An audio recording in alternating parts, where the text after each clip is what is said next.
in this realm, Lauren, you're the weird one. Because horror I and wrestling, for some reason, go together. If you're a horror fan, you're usually a wrestling fan. Yeah, I get it. I don't. So if you understand, I don't endorse the two it, go but together, I get it. Which is weird because if he had a goatee, he'd look like Stone Cold. Stone Cold Steve Dixon. That's right.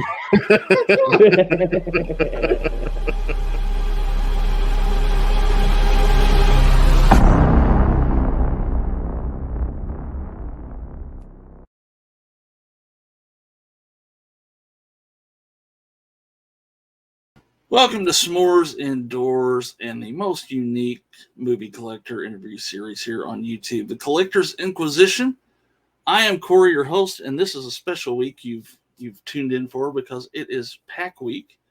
And when I talk about Pack Week, there's only one pack. It's the Rad Pack, of course. And tonight my guest is from My Killer Podcast, the YouTube channel, and it is Mel. Mel, what's up? Hey, what's going on? Thank you so much for having me. I'm super excited to be celebrating Pack Week with you. It's bigger than Shark Week. So, so I'm told anyway. Yes, so what I do, I always start these shows and let the guests give a little info about their channel for anyone that might not be familiar with them. So I'll let you have the floor here real quick. Oh, nice. Thank you. Well, I'm Mel. I'm from My Killer Podcast. I am on YouTube and Instagram. You can check me out there. I just do physical media. I guess you would call me a blue tuber or something like that. That was a dirty word. Yeah.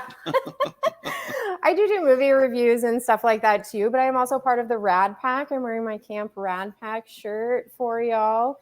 Awesome. And you can catch us over on Born to Be Rad's channel. We do Rad Pack episodes once a month, maybe twice a month. I think we're going to try and do them a little more often these days, but we'll see. Nice. Sometimes you get in the mood when you're watching YouTube, you get in the mood to just have like a chill vibe and watch a video. But, My Killer Podcast videos are always good if you need to get yourself hyped up. And that's kind of the MO, though, for the Rad Pack, right?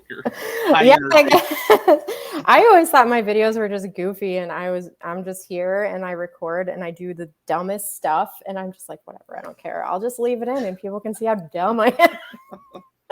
Oh, they're always fun. And for anybody that is new to Mel and her channel, the link will be in the description below, so make sure you go over and subscribe for sure. And I told Garrett, too, for these Rad Pack week shows, I tried to get some rad shirts. I think this is a pretty rad shirt, right? The Roddy Piper, They Live. Yeah. So. You have no idea. I'm a huge Roddy Piper fan. I love all of his movies. He's great. So. I love him. He's so great. All right. So for anybody that's seen this series, they kind of know the drill here. And I guess we can get it started. Mel, are you ready for your Inquisition? Yeah, I guess. I'm nervous. I'll be writing your numbers down here, so I'll keep track. In case you repeat a number, I'll let you know. But okay. Let's start with your first number here. Well, 1 to 150. I think I told you that. 1 to 150. Okay. Yep. Let's see. Let's go with number 8. All right. Number 8 is, what is your favorite movie with Tom Hanks in the cast?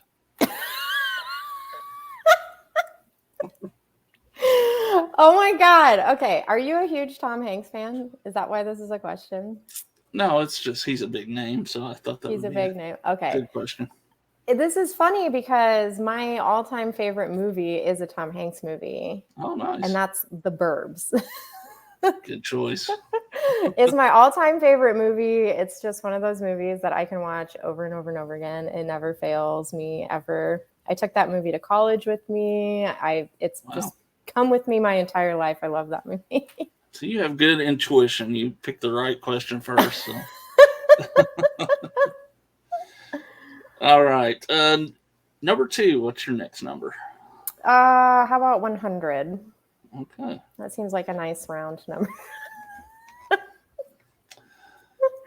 What could movie theaters do to improve the experience of going for Oh you? God. Well, I feel like their improvements with the seating and everything was really great. Just top notch right there. I love those seats way better than the standard ones we had before. But I think with streaming now, people need a different experience going to the movie theater. So putting in the new recliner chairs was kind of making the movie theater more like home, which was kind of a double-edged sword for them, because now it's like, well, people would rather be in their recliners at home and not go to the movie theater. So they need to provide a better experience, I think. You know, when you hear about people going to the movie theater when they're showing like a big hit like Scream or something. I'm going to pull Scream because this actually happened in one of the movies where they went and they made this like huge theatrical experience about it. They had people running around in costumes and that kind of thing. I think they need to do more of that. So like if they're dropping a big movie like Thor or something like that, having people dressed up there that can take pictures with you when you walk in the door, or have something happen during the movie. Yes. Just some kind of different experience to make it like exciting for people to want to go. Right. And justify the prices that you're going to pay when you do go. I think would be a huge improvement. It's funny you mentioned that from the Scream movie, because it almost, goes back to like William Castle back in the 60s, I believe, where he had all the gimmicks in the theaters and the vibrating seats and things like that. So yeah, I mean, wouldn't that be cool to make it almost like a theme park thing? Yep. Although with the way the times are now, I don't know, like if you went to a horror movie and then all of a sudden like a guy with a knife jumps out, I don't think that would, that's true. go That's over true. very well. But, just something to up the ante. Someone carrying is going to take that guy out for sure. Exactly. Yeah. Exactly. But maybe like make it like a haunted house where in a really suspenseful scene of the movie, something flies in front of the screen screaming or something, just a little extra to make it terrifying. Yeah, I think if you kind of knew something like that was going to happen going in, but you didn't know when, that would work. So yeah, cool. Oh. Number 3. How about number 3? All right. Oh, let's see here. Does anybody ever have a plan for these numbers? Did anybody ever just go like 1, 2, 3, 4? No one ever did that. But so this may kind of coincide with your Tom Hanks movie, but what is your favorite comedy of all time? Oh, well, I'll choose something different because The Burbs is my all-time favorite movie, but not because it's a comedy. So it's not a newer movie, but a more recent one. Have you seen Yes Man with Jim Carrey? Yeah. Yeah. Okay, so that is the first movie in a long time that I watched where I audibly laughed out loud. Like I legit LOL'd during pretty much the whole thing. So I would go with that one. It's a delightful movie, and Jim Carrey is amazing. It was a fun one. I miss kind of, that wasn't old Jim Carrey, but it was kind of middle of his career, but I kind of miss some of the stuff he used to do. So yeah, I miss Jim Carrey a lot. Yeah. I wish he was still doing stuff, but he's getting old. Like Eternal Sunshine of the Spotless Mind just dropped, and I bought that from Kino Lorber. And oh man, rewatching that movie was amazing. I forgot how great that movie was, and his performance in it is outstanding. So good. All right, number 4. Let's go with 10. 10. All right. What's the best looking steelbook you've ever seen? Oh, easy. Have you seen the American Psycho steelbook? Yes, I have that one. That steelbook was amazing. Yeah. So that whole run that Lionsgate kind of has going on now with their steelbooks at Best Buy is pretty spot on. Yeah, they are top notch. Even the Terminator 2 steelbook that dropped, and everybody was kind of up in arms about it because they didn't fix the transfer, because I guess nobody really likes the 4K transfer of that movie. I didn't own it yet, so I bought it because I was like, I don't care what the transfer looks like. Right. Because, you know, to me, I don't feel like I watch a 4K transfer, and it's been very rare that I was like, man, this transfer is garbage. You know what I mean? But the artwork on that steelbook was amazing too. It was so colorful, and it had one of those removable slip covers that had like the translucent slip cover that had the artwork on it too. And the one thing that I really liked about the American Psycho one was on the inside, it had his business card. Yeah. Which was just such a cool detail that they did, you know, because that was like a part in the movie where he's like, you know what that color is? It's bone, you know. He was so proud of it. It's a great movie. Yeah, it's a good one. Number 5.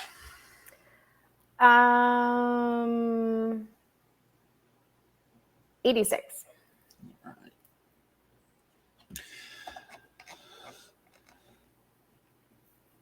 How do you choose which movie to watch?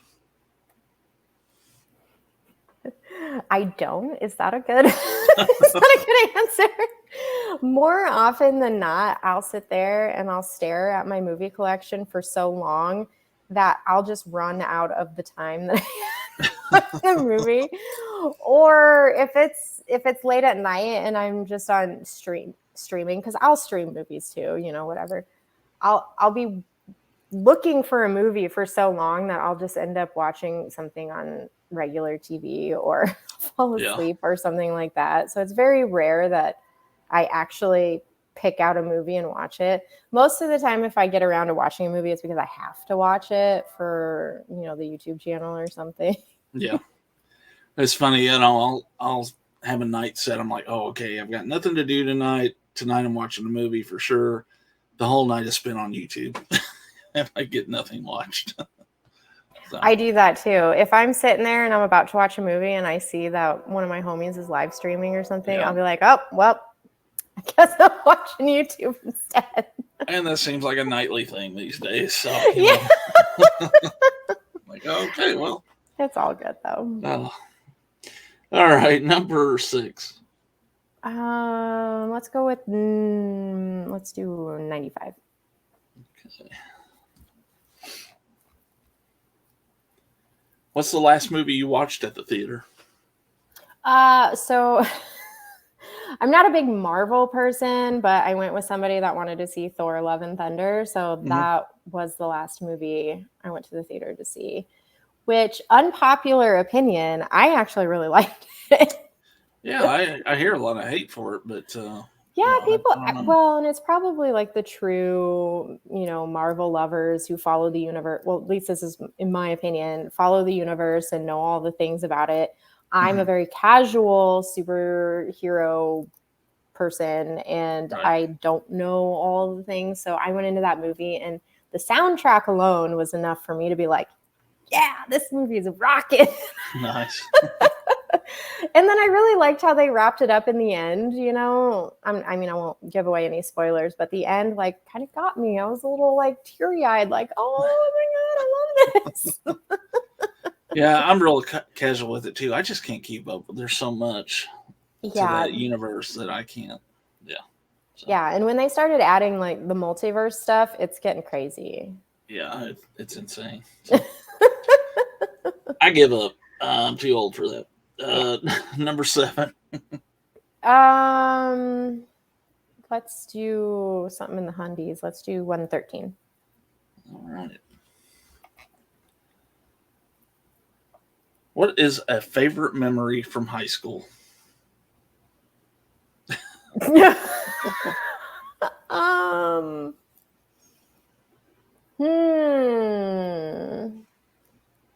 That's a tough one. Because high school wasn't that fun. I guess. Sorry to bring back bad memories for you. Yeah. Oh, I don't particularly have very many bad memories, but I don't know. I guess in high school, I had this very particular group of girlfriends I used to hang out with all the time, you know, and we were kind of like ride or die for each other, or at least, you know, in high school, like for high school, you know, kind of thing. So I guess I don't have a specific moment, but just like my moments getting to hang out with those girls. Sure. Because, you know, as life goes on, you kind of separate and create other things and you move away and all that stuff. So I would say that just the camaraderie of the group of girls that I used to hang with. Cool. Number 8.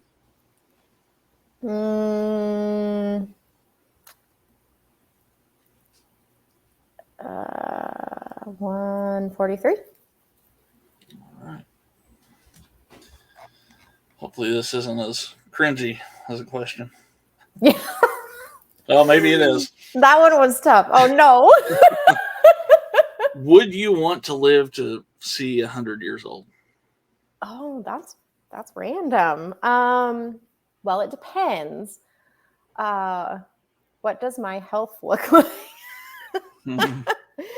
If I am like one of those high functioning 100-year-olds, which, you know, that happens. People, you know, are highly functional, can still think and talk and move and go on walks and stuff. If I'm like that, absolutely. I realize, you know, all of the people I know that are older than me would most likely be gone. But, you know, if I had kids, my kids would probably have grandchildren that I'd want to be hanging out with, you know, and maybe even see my grandchildren's grandchildren. I don't know. So, yeah, I think living to 100 as long as I was capable would be awesome. Cool. I think that's come up a couple times, and you're the only one to say yes. Oh, no. Oh, no. Hey, you know. Well, I mean, if my health went the other way and I was like stuck, you know, laying in a bed and I couldn't move, I'd probably say no then. I don't know. Well, I guess maybe not that either, because if I was still cognitively there and I could see, you know, like I said, my grandchildren or something, I feel like it'd still be worth it. Yeah, I'm just going to say yes. Okay. Stick with the first answer. I know. Now I'm like trying to talk myself out of it, and I don't even know why. Number 9. Let's go with 69. All right.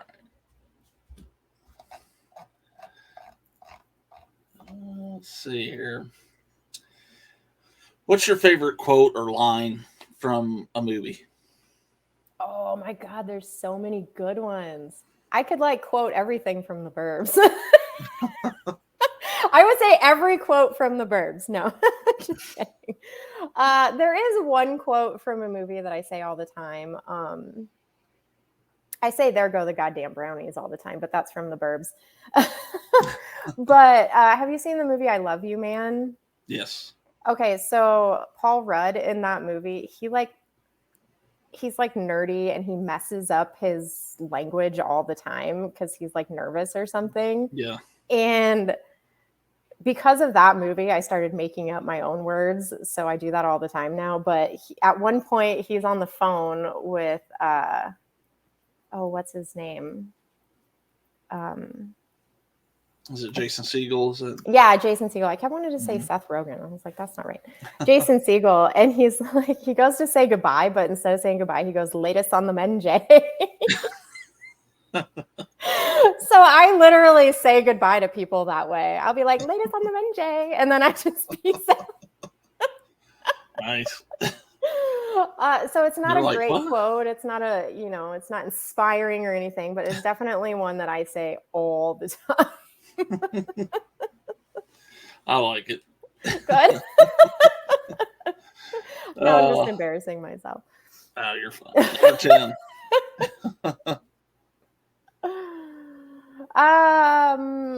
Let's go with let's go with 150. What's that one? Okay. It's a good one, I promise. Ooh, yay. What is your favorite non-movie or media-related YouTube channel and why? Oh, that's interesting. So, God, what do I watch? Okay, so there's this one YouTube channel. It's called Flav City. It's ran by a guy named Bobby, and he's like a health nut. So he mainly goes to like Costco, Target, Walmart, Whole Foods, and he'll go and he'll take things off the shelves and he'll turn them around and he'll go through the ingredients and he'll tell you why these things are good and bad for you. So he basically gives you recommendations on healthy foods to buy. This sounds really dorky, but I buy like everything that he recommends pretty much. And then he also has this app. It's called Bobby Approved or something like that, where you can take your phone and scan the barcode of something in the store and it will tell you whether he approves it or not based off the ingredients in that thing. So it's really cool. So that's one of them. I watch a plethora, well, I guess I listen to a plethora of ASMR YouTube channels too. I've fallen asleep so many times to people's ASMR YouTube channels. I can't think of any of those off the top of my head, but I listen to a bunch of those too. But yeah, check out Flave City if you're interested in I'll check it out shopping for sure. It's funny you mentioned the health food channel because I was watching Man vs. Food before we did this show and ate a 7-pound burger. So I love Man versus Food though. I'm a huge Food Network, I used to watch a lot of Food Network, but now I watch a lot of food YouTube channels. But Guy Fieri is like my homie. I love him so much. They make food fun, which I already had fun with food. So Yeah. No, me too, for sure. Number 11. Let's do. Did I do 100 already? I did, didn't I? Yes. Let's do 101. Okay. I should have wrote some numbers down before we started this so I could just know. Like I could have just read my numbers. Now this one's right up your alley. Ooh. What was the scariest movie you've ever seen? Okay. So if you're asking young Mel, it would have been The Exorcist. That movie scared the crap out of me. And it scared the crap out of my mom too. So I call her my momster because she's the one that got me into horror in the first place. So she had the VHS of that movie and she didn't want to look at it in her collection because she's a collector too. So she put it in the closet. And then one day I'm just randomly walking into the closet, but for some reason she like had set it up on the floor, leaning against the wall in the closet. So like right when I opened the door and I looked down, it was like The Exorcist was looking up at me and I was like, what is this doing in here? And then I asked her about it and she was like, yeah, that movie was too scary. I didn't want to look at it anymore. And I was like, you cannot be putting this movie just randomly in places like that.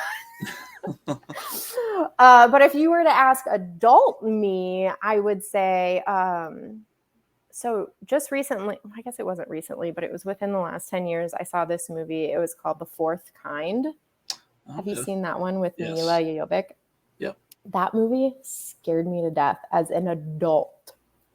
I don't necessarily believe in aliens, but at the same time, if they were like they are in that movie, it would be horrifying because it was almost like they portrayed aliens in a more demonic way. Yeah. Do you know what I mean? Because it was kind of like that movie was supposed to be based off of a true story and there was like exorcism like things happening in it and then the owls and stuff. I remember I watched that movie and I had to drive home at night by myself and I was like looking out the window like, oh my God. I actually had a similar one. It's Fire in the Sky. That was one when I watched when I was younger, and that scared the crap out of me. Yeah, I own the imprint version of that movie.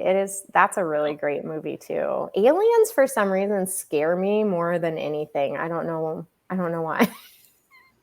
Yeah, I could see why. It's one of those you never know. You never know what's happening. So exactly, and it's like if they do exist, they got to be wanting to come here to kill people. They're not coming here to make friends, right? Right. Yeah. They're gonna take our stupid society out. So yeah. Number 12. Let's do 33. All right.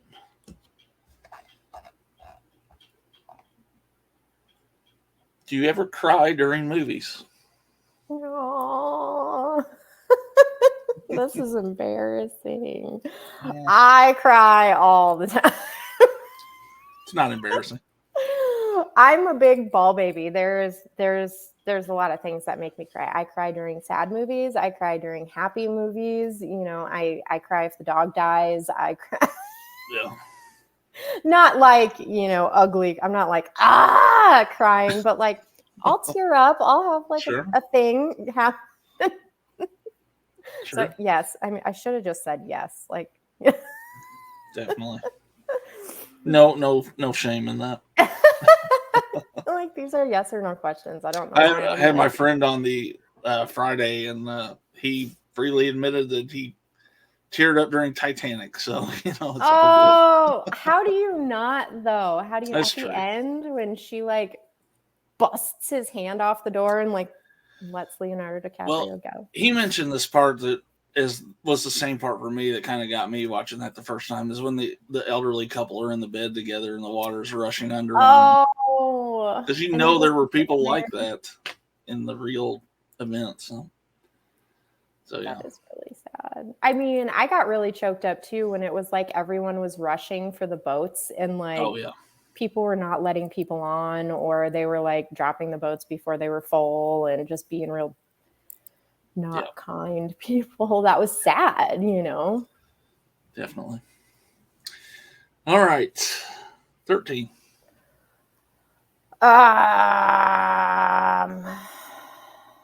135. All right. You're over halfway there. This is the longest 25 questions ever. No, I'm just kidding. What's your favorite summer food? Oh, this one is easy because I was just in Hawaii at the beginning of the summer, and I had never had shaved ice before. Oh, wow. All-time favorite thing now, but they do it a little different in Hawaii than they do it here. So they would take like some not soft serve, but like some kind of really creamy ice cream, and they'd put it in the bowl, and then they would pack shaved ice around it. And then they would squirt it with the flavorings and stuff, and then put the condensed milk on top, and then like the little fruity things and stuff. And then when you eat it and you get that scoop of the creamy ice cream with the shaved ice, and then you get that fruity juice concoction, it was like the most amazing thing. I ate it every single day I was there, sometimes twice a day, and I'm sure it was not great for you, but it was like the best thing ever. Well, like Guy, they took you to Flavor Town. Yeah. Well, and it was so great too because this particular shop was at the bottom of our hotel. So it was like every time we came back, I would pass it and be like, we should go there. Get that. Right. I wonder if anyone here does that. I've not heard of that. So I've seen a couple shaved ice places around here, but they don't do it the same. They don't do the ice cream. It's just like the ice with the flavorings. right. I don't even know if they do like the condensed milk on top of it too, because that is like icing on the cake. They just do it better in Hawaii. Yeah. The people here usually have 16-year-olds doing it too, so they probably Oh yeah. got the palate of a third grader. So Right? I was like, I should open up a shaved ice shop around here. I'd make millions. My number $1 million idea. 14. 85. Okay.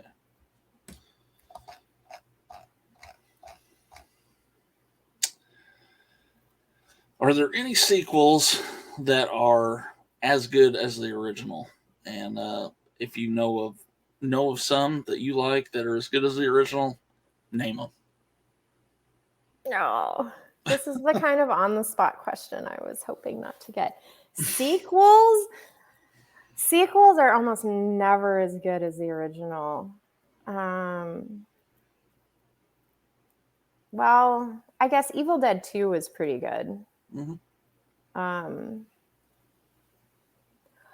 Unpopular opinion, but I really enjoyed Pet Sematary 2.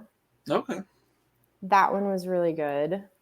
I don't know that other people would feel the same way about that one. I think that movie has a pretty good fan base, honestly. So You think so? Yeah. It's kind of become a cult classic in its own way, right? yeah. Yeah. Yeah. So I would say those two. Cool. Cool. 15. Um,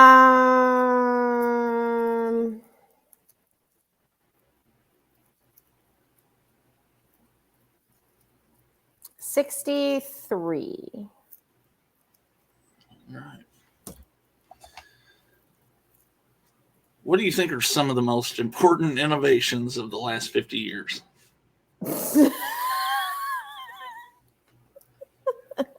Oh no.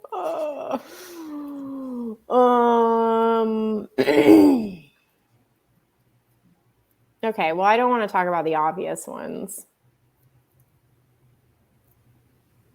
Because, technology Sure. has come a long way. I was born in a time where cell phones didn't exist. I would say just like, okay, I'm going to spew off a couple. So just what they're doing with physical media right now with the 4K transfer and that kind of stuff is really awesome, where they're able to restore these super old movies that were shot on film, and now you can like crystal clear see them for the first time, which isn't always a good thing. Like, I don't know if you've ever seen Dark Crystal, but you could see those strings on the VHS. So I'm sure the 4K can really see some stuff, unless they scrubbed those. I don't know if they can. You go can back see and Jim remove Henson those. eating a burger in the background on Yeah. the 4K. Yeah.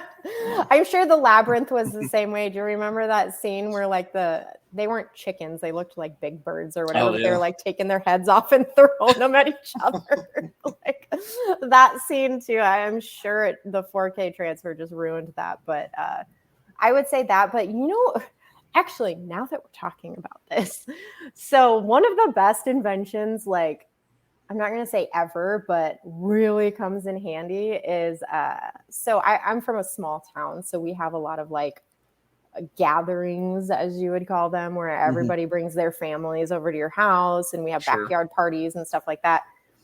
Those packets of those balloon things where it's like, there's like 30 balloons on sticks and you just screw that to the end of the hose and then you turn the hose on and then all of a sudden you have 30 water balloons in like 10 seconds. Yeah.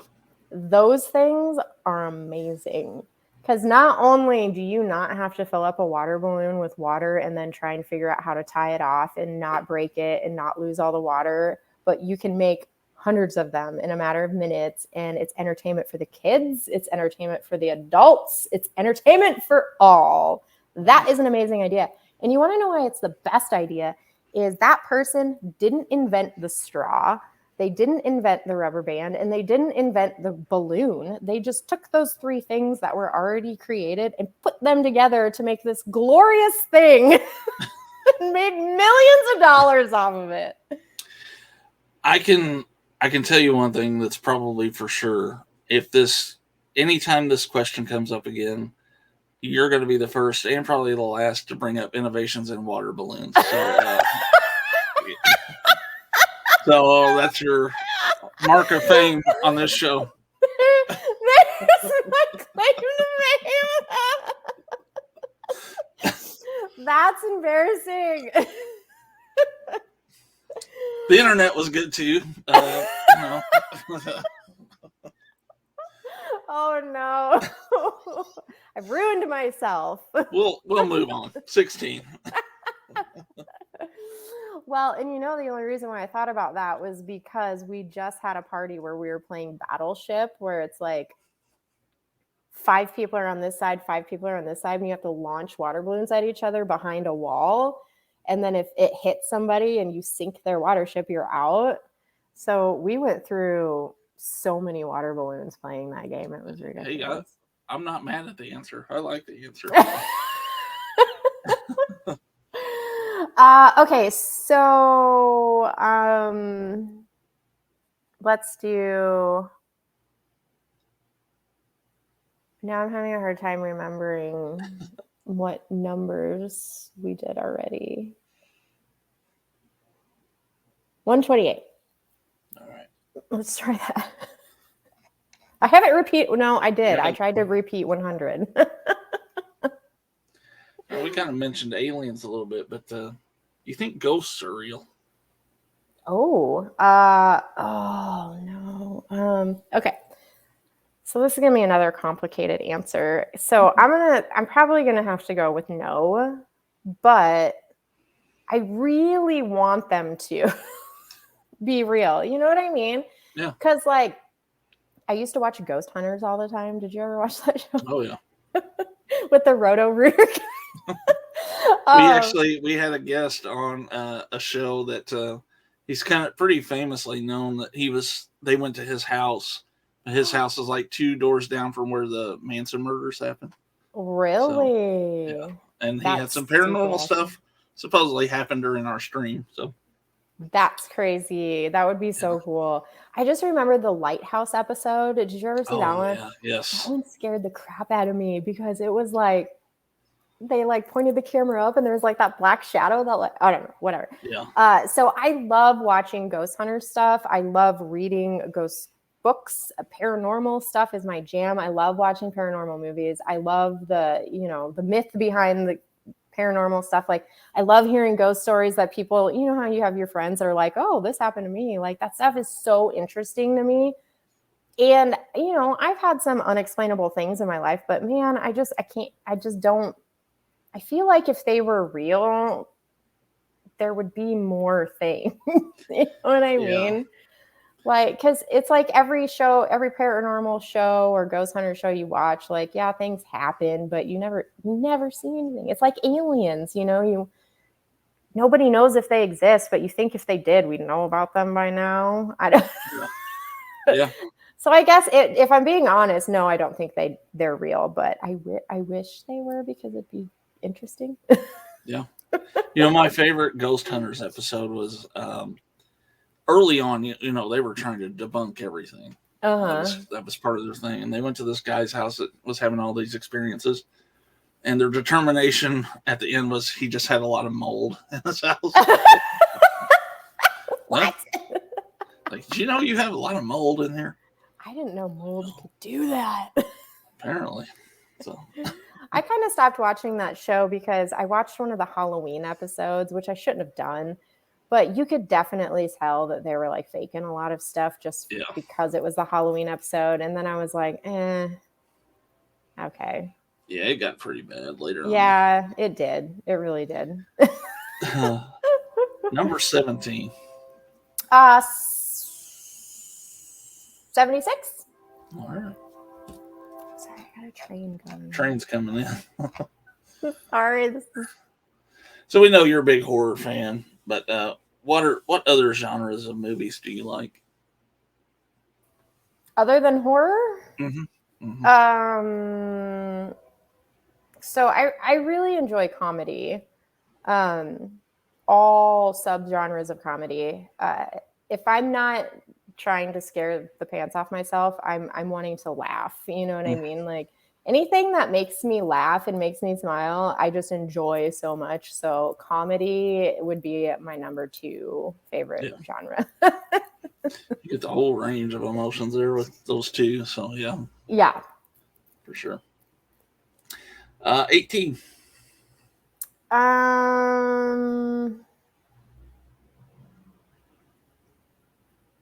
Let's go with 108. Okay.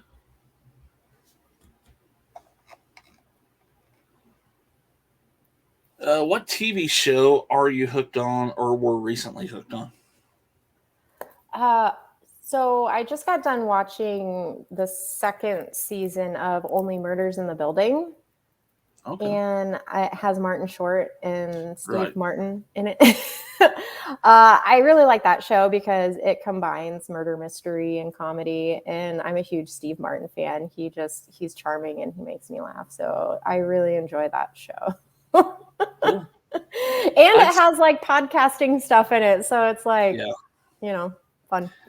That's one I've been curious about. So I'll have to give it a shot.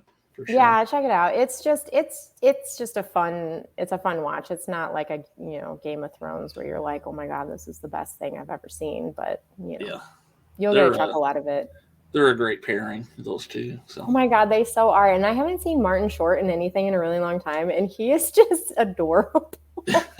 So adorable. 19. What did I just say?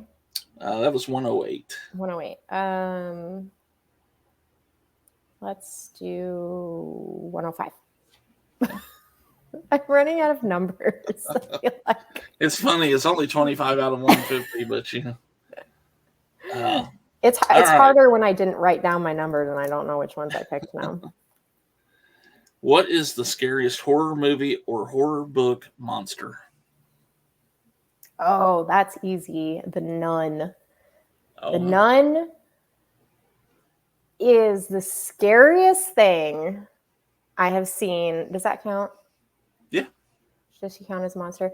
That is the scariest thing I have seen in a long time. When she made her debut in The Conjuring 2, I was equal parts horrified and also super excited because I was hoping she would get a spinoff, and she did. And then I was equal parts angry and incredibly disappointed. I knew that was coming.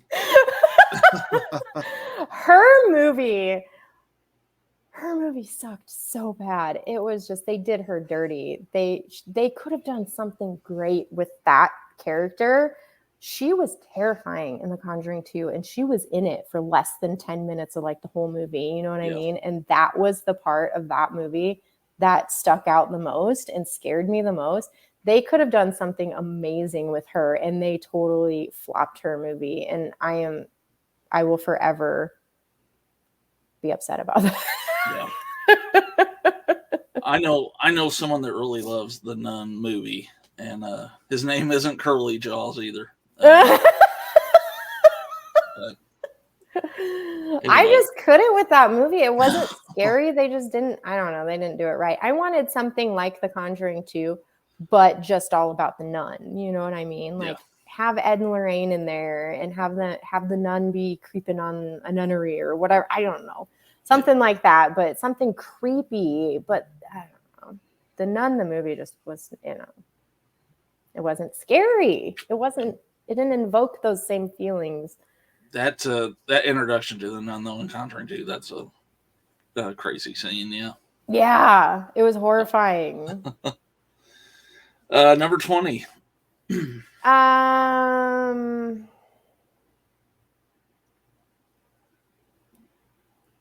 Let's see. I'll help you out. You haven't hit anything in the 50s yet, if that helps. 50s. I don't know if that does help. 55? We'll just do 55 then. Not trying to steer you here, but helping you out. What would a fantasy spring break be like? Yeah, change some of these questions. A fantasy spring. I feel like I'm so old now. I'm gonna get someone on this show that's like in their 60s and ask them what their fantasy spring break would be like. Jaws. That would be my fantasy spring break. There you go. No, I don't know. Maybe just going on spring break in general to a spring breaky type of place would be interesting because I've never spring breaked in my life ever. Okay. So, when you watch those movies where like there's a million people and they all go to the beach and it's like one place and everyone's drinking and passing out and playing games and stuff like that, Yeah. I guess just to experience what spring break is actually supposed to be, maybe would, I don't know. That wouldn't be my fantasy though, right? So a place like Cleveland, right? Yeah. I guess my fantasy is maybe just going to Tulum, Mexico, hanging out on the beach and having nobody be there. That would be my fantasy. There's nothing wrong with that. As you get older, that's kind of the thing. Like, I don't want any of these people around. Yeah, exactly. All right, we got 5 to go. So number 21. Whew. Well, since there's 25 questions, let's do 25. All right. Let's see. Are you a fan of conspiracies? And if so, do you have a favorite? And why is it your favorite? I am a fan of conspiracies. I think they're incredibly interesting. I guess just the conspiracy theories behind like aliens in Area 51 and like whether or not the government actually had an alien down there Right. and we're doing experiments on it is like the age-old thing that everybody wants to know, right? And nobody gets to. Just to know that if there was one thing that I could ask the government if it was true or if it happened, that would probably be it. Tell me about Area 51. Again, this question's come up a couple times. I was kind of depressed that the other two people said no. I'm like, how can you not be a fan of conspiracy? Oh, no way. Really? They just said no. They're fun. I lived on a diet of unsolved mysteries as a kid, so that was all I watched. Unsolved Mysteries was amazing. Even the movie Conspiracy Theory. Is that the one with Mel Gibson? Yes. Yeah, even that movie was great. There's a movie, I don't know if you've seen it. It came out 2012, I think, called The Conspiracy. And it's kind of about like the underground government type thing. It's a really great movie. If you haven't seen it. And that's the thing too. Do you ever listen to the last podcast on the left? I've heard of it. I have not checked it out yet.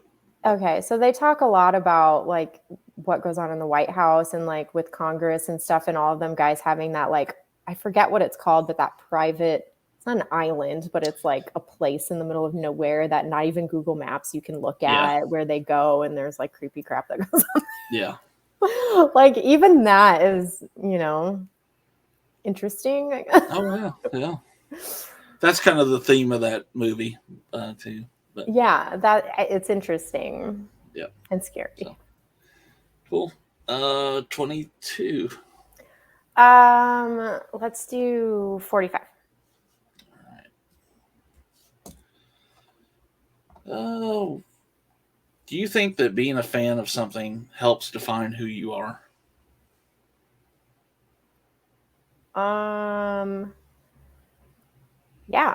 Yeah, absolutely. 100%.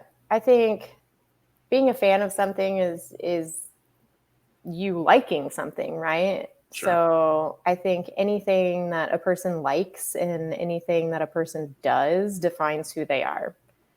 Because it's like the things that we like is what makes us unique, because me and you don't like the same things, and that's what makes us unique and what makes people interesting. If we all were fans of the same thing and liked all the same things, it would be boring, right?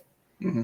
But, it's also interesting, like what I like, you may not like, but me telling you about it, you might not know some things, like if I told you that I really like, I don't know, a certain movie, and you're like, oh, I've never seen that, I'll go watch it. And then you go watch it and then you like it. Then now you have something new. I don't know. Yeah, absolutely. I think all of the things that we're fans of and we enjoy define who we are. Cool.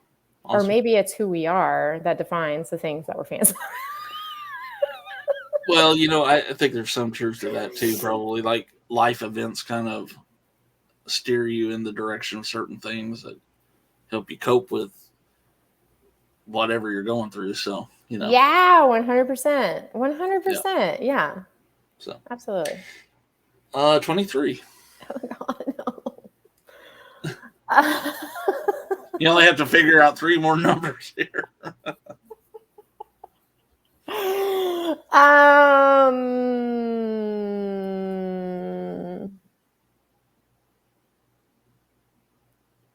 Let's do 63.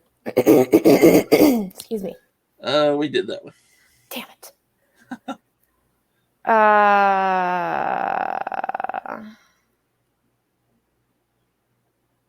107. Okay. Wait, did we do that one? I don't think so. I think we did 108. Oh my God. I'm just trying to pick all the same numbers. You're right on top of them. I'm the worst. Can you name a remake of a movie or a song that you can't stand and why? All of them? No, that's not true. I tell you what, I'm one of those people that when I hear that a remake is going to happen of a movie, I immediately am upset and don't want it to happen. But there are remakes out there that are good. I'll admit to that. But actually, one that's come up frequently lately because Arrow just dropped the 4K release of Flatliners. The remake of Flatliners is terrible. So Flatliners is one of them. We talked about Pet Sematary. The remake of Pet Sematary is awful. Yeah.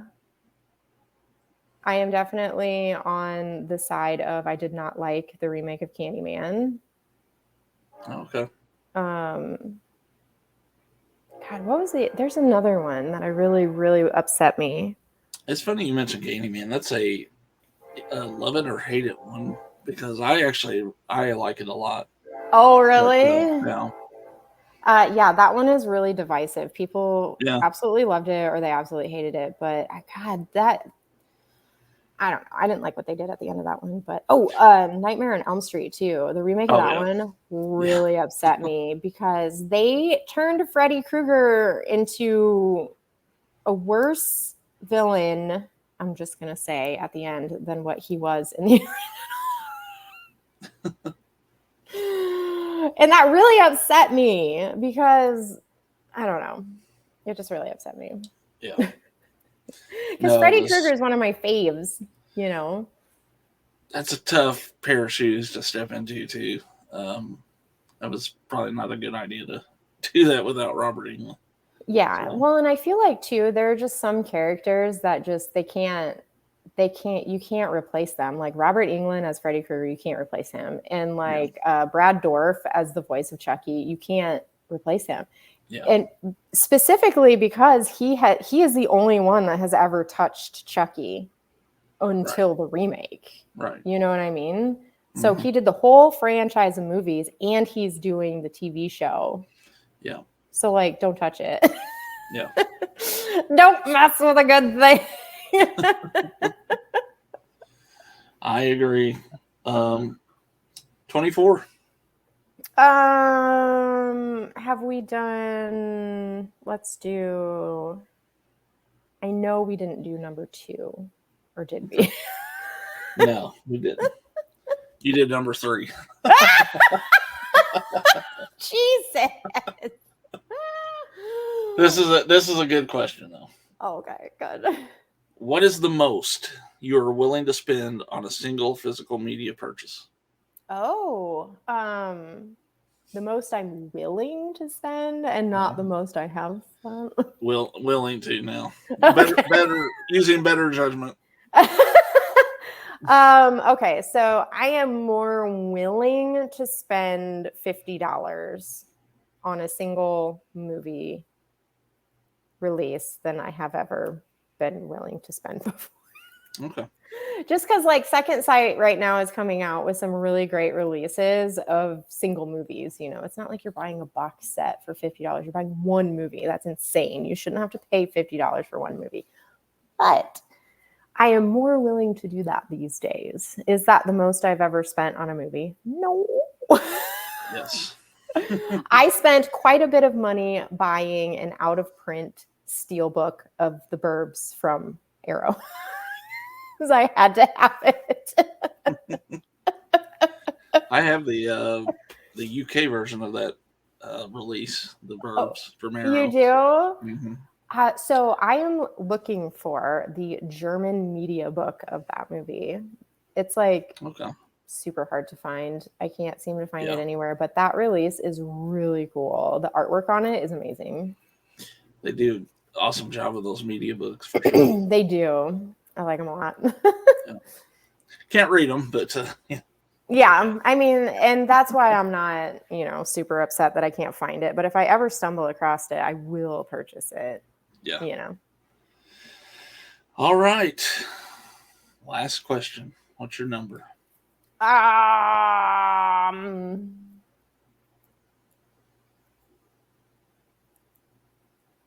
we done 104? I don't believe so. Now I'm just trying to pick numbers that are You did one Like to five. others. But, I should have just did like 5, 10, 15, 20. all right, I'm gonna have you not say the Burbs here because Oh, this will probably no. fall under that. But what movie never gets old, no matter how many times you've seen it? Oh, the Burbs, 100%. Besides The Okay, Burbs. so I'll say something else because that one's obvious. What movie do I watch all the time? That's not the Burbs. Let me think. Because there are movies that I grab for all the time. And now I'd like that. That's my major problem. Instead of watching new stuff, I just watch the same movies over and over. Yeah, me too. So some movies that are on constant rotation would be like Gleaming the Cube or Heathers or The Lost Boys, or I would say those movies. Ooh, Pump Up the Volume is. Have you seen Pump Up the Volume with Christian Yep. Slater? Oh my God, that movie is so good. That one is on constant rotation. So just movies like that. Generally, movies from my childhood, I tend to watch more often for some reason. Cool. Yeah, I think it just brings you back to a time that was a little simpler, and that's probably why I think we're all nostalgic for whatever, how many decades previous. So, so yeah. I think Makes movies sense. were more palatable back then too, because I feel like movies that come out nowadays are so complicated, and they always try and have deeper meaning or unexplainable endings, or I don't know. You know what I mean? Like, I mean, you look at like the movies of the 80s, I feel like there are way more classics that came out of the 80s than that ever have since, So. I feel like movies of the now will never have like a cult classic. You know what I mean? There'll be very few that pop out, like The Witch or something like that. I think that'll stand the test of time, but You think? yeah. I haven't seen that one yet. I need to see it. Second Sight had a groovy release of that too. They did. Yeah. Yeah, but... Oh well. All right. Well, I did it. Survived. Those were really fun questions. How did you come up with those? I had a list. I found a few online, but I've been working on this list, and I got stumped when I hit about 25 questions, and then finally got through it. I've been sitting on this show for about a year because I couldn't come up with enough questions. But really, what made you pick 150? That's a lot of questions. I just got tired of doing more. I was going to do more than that, but I got tired. So. Well, it's good to have that many too, because it's not like you're asking everyone the same questions every time. Yes. So it keeps it kind of fresh and interesting. So that's nice. I think it's a fun show that kind of lets people know a little more about their favorite movie collectors here on YouTube. So a little deeper dive. So, but and it puts people on the spot. I'm just kidding. Yeah, that's part of the experience too. So. But I'm going to thank you again for being on here during Pack Week. Oh, thank you. Thank you for having me on for Pack Week. It's going to be awesome. And if you guys are watching this video or you're new to the channel, hit the subscribe button. Check out the other content we got here. There's a bunch of weird crap on this channel, but we eat hot peppers and talk to Charles Manson's best friend and all kind of weird stuff. But of course, also though, make sure if you're new to Mel and her channel, go down below and subscribe and check out her content as well. So I'm weird too. Until we are with you again here on Smores Indoors, take it easy.